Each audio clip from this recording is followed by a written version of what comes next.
লটিয়া মাছের ফ্রাই করে দেখুন আমি আজকে লটিয়া মাছ নিয়েছি। লটিয়া মাছগুলোকে আমি একটু লেবু আর নুন দিয়ে মাখিয়ে রাখবো। নিয়েছি পাতি লেবু, নুনটা আমি ওর মধ্যে দিয়ে দেবো, মাখিয়ে রেখে দেবো, তাহলে গন্ধটা চলে যাবে, নরম হয়ে যাবে। করার জন্য আমি লঙ্কা, রসুন আর আদা নিয়েছি, এগুলো আমি মিক্সিতে বেটে নেবো। এখন আমি বেসন নিয়েছি, এখন অল্প হলুদ নিয়েছি, হলুদ দিয়ে দেবো। এখন আমি একটু নুন নিয়েছি, নুন দিয়ে দেবো। আমি একটু অল্প 1 চিমটি খাওয়ার সোডা নিয়েছি, খাওয়ার সোডা দিয়ে দেবো। রসুনটা বেটেছিলাম, এটার মধ্যে দিয়ে দেবো। এটা এবার আমি একটু মেখে নেবো, দিয়ে দেবো। বেসনের ব্যাটারটা আমার গোলা হয়ে গেছে, গ্যাস জ্বালিয়ে দিয়েছি, কড়া বসিয়ে দিয়েছি। এবার আমি তেল দিয়ে দেবো, রেখেছিলাম। এবার এগুলোকে আমি বেসনে দিয়ে দেবো। তেলটা আমার গরম হয়ে গেছে, এবার আমি মাছটাকে আস্তে আস্তে ছাড়বো।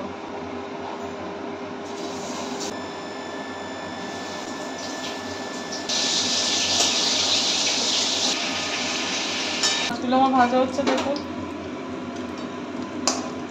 আচ্ছা, তাই তো আমার বানানো হয়ে গেছে, এটা এবার আমি নামিয়ে নেবো।